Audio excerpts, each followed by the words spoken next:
자, 나토 사무총장이 북한군이 러시아 쿠르스크 지역에 배치됐다는 것을 공식적으로 확인을 시켜줬습니다. 일촉즉발의 상황이 다가오고 있는 듯한 불안감이 엄습해오고 있습니다.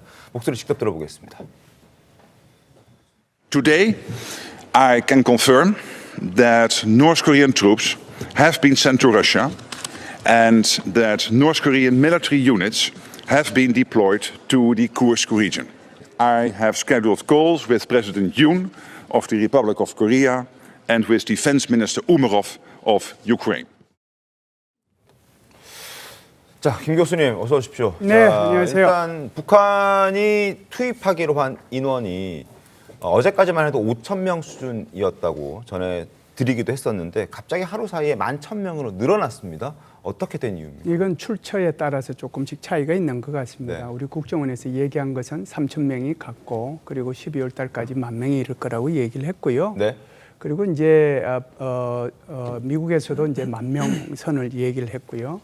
그런데 이제 우크라이나 측에서는 이 젤렌스키 대통령이 12,000명이 이미 들어와 있다라고까지 얘기를 했거든요. 네. 출처에 따라서 좀 다를 수밖에 없는데요. 네. 아직은 이제 첩보 수준이고 이것이 정보화돼서 정확하게 몇 명인지는 조금 더 시간이 필요할 것으로 봅니다. 분명한 것은 네. 북한군의 상당한 규모의 병력이 지금 러시아에 파병이 됐고 그중에 일부가 네. 쿠르스크 지역까지 진입을 했다. 곧 전투에 투입할 가능성이 있다.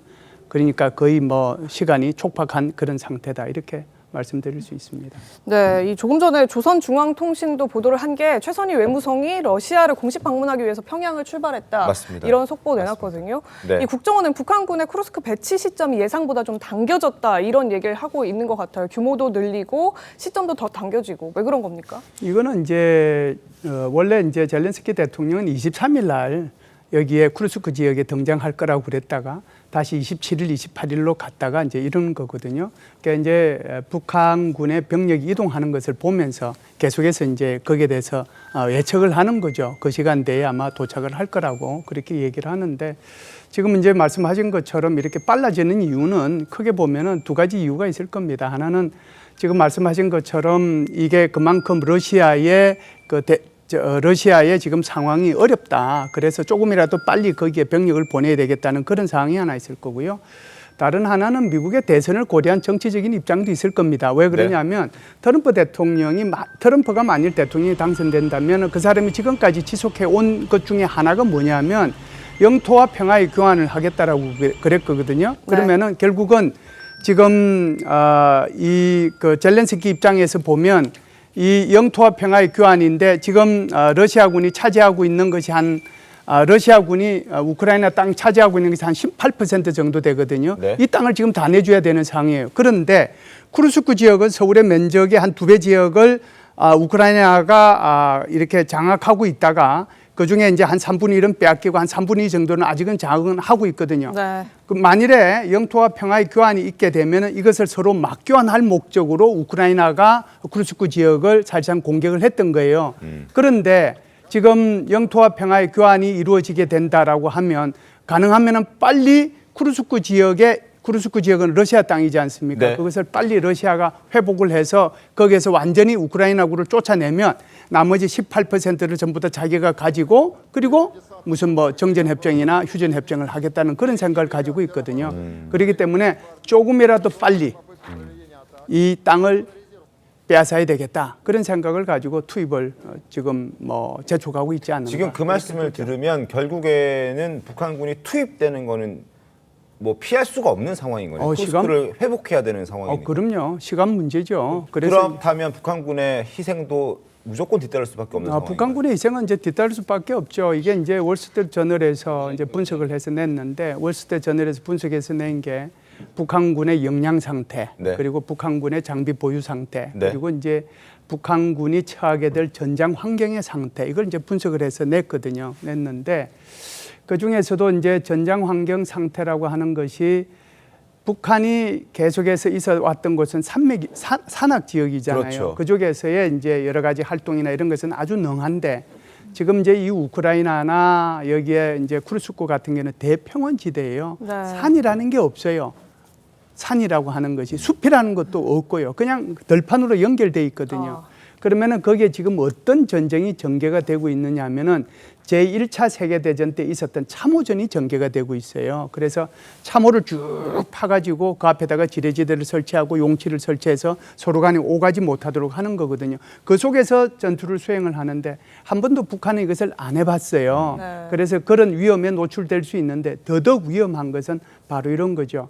지금 전 세계에서 지금 2년 반이 넘어가면서 전 세계에서 가장 들어온 기술이 드론이 발달한 나라, 발전한 나라, 그게 우크라이나입니다. 아주 다양한 드론을 갖고 있어요. 그래서 이 드론이 뜨면은 결국은 참호 속에 있는 그 전선에 있는 병사들을 바로 발견하겠죠. 거기다가 무슨 호랩을 세워서 뭘 방어를 하고 그런다고 하더라도 참호 속에 있는 쥐새끼나 이런 것까지도 다 이제 영상을 통해 가지고 확인을 하면 그게 열이 잡힌단 말이에요. 네. 그 열을 통해 가지고 바로 때릴 수 있거든요. 어. 그렇기 때문에 이제 북한군의 희생은 어쩔 수 없이 발생할 수밖에 없다. 저는 그렇게 봅니다. 알겠습니다. 자, 북한군이 지금 러시아 민간 트럭을 타고 접경 지역, 지금 격전지 그곳으로 향하고 있다는 정황들이 속속 드러나고 있습니다. 저희가 우크라이나 군이 러시아 군 장교들의 감청 자료를 공개했길래 저희도 보여드리려고 합니다. 들어보시죠. Свириденко у меня есть. Нет, Свириденко у меня есть. КамАЗ у него вахтовый. Он есть. Только номер 497, это 3 цифры, это гражданский номер. На одном из каких-то БРки нет, нихуя нет, там возбудилась военная полиция, нахуй. Что делать с ним такое? Мне уже зампотеху я написал, зампотех уже написал, что там уже решили вопрос. Да, вопрос решили, он помогает БМПшникам корейцев перевозить. Ага, а что без БРки? Ну, понятно так. 예, 그런데 지금 이 북한군 이송과 배치에 관여하고 있는 러시아군의 악명이 높다. 지금 이런 얘기가 나오거든요. 신윤영 의원님. 예, 지금 러시아군이 결국에는 우리가 최전방으로 지금 북한군을 이송하고 있는 과정 네. 아닙니까? 전투 명령사 없이 민간 그 수송기를 이용해서 하고 있는 상황인데 사실은 북한군에서도 예전에 초반에 우크라이나에 이렇게 참전한다고 했을 때 18명 탈영에 대한 얘기도 네. 나왔었던 걸로 알고 있어요. 그리고 지금 뭐 보고되는 부분에 있으면은 이 북한군이 좀 키가 작고 왜소하다. 그래서 영양 상태가 좀 별로 좋지 않은 그런 군병이다라는 생각을 이 이야기가 들려오고 있고 그런 상황에서 이제 북한군도 나름의 MZ세대의 마인드가 분명히 있을 거라고 생각을 합니다. 본인들이 이 최정방으로 끌려가고 있고 또 이런 피해가 불가피할 수밖에 없고 또 한간에서는 이렇게 정말 그 전투부대에 뭔가 총알받이 되는 거 아니냐 이런 현장에서의 감지가 분명히 있을 것 같다는 생각이 네. 들거든요. 특히나 이런 러시아군의 악명이 높은 이런 현장으로 가고 있고 정말 어떤 전투가 일어날지 모르는 상황에서 북한군이 적극적으로 그 상황에서 이렇게 참전을 할 수 있을까에 대한 부분도 우려스럽다는 생각이 들고요.